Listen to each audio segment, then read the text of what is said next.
汉光演习第8天，今仔日是来模拟战车受损的应变，在现场是来演练野战的抢修。另外，咱的陆军234旅是伫个台中出动兵力来防止中国军来侵入市区，强化着这城镇的战斗训练。也那这台北的松山机场，今仔日是来演练反机动作战。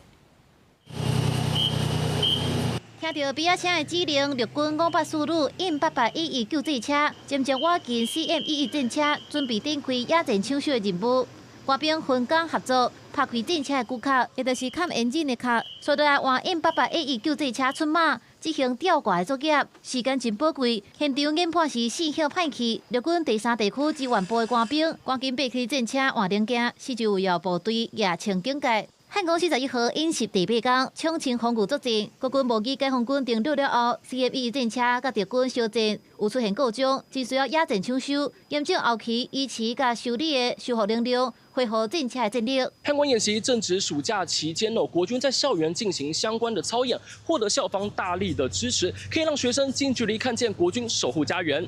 那我们孩子可以感受到更多的这个国家认同以及国家安全的重要性哦。那这是我们桃园高中在为国防安全能够尽的一份力。那这些进驻的动作呢，很可能是公庙学校就类似一个我们叫料件的堆积站哦。那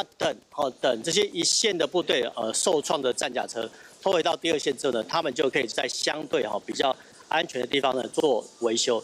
陆军234旅夜间时间伫台中执行抢侵作战，针对解放军部队想要进入市区，分8架车赶去作战的位置，现场野球抓白形的铁网，漂跑车藏伫徛架边仔，执行火力掩护。今年汉光演习重点放伫城镇战，透过实战化的训练，强化部队的应变能力。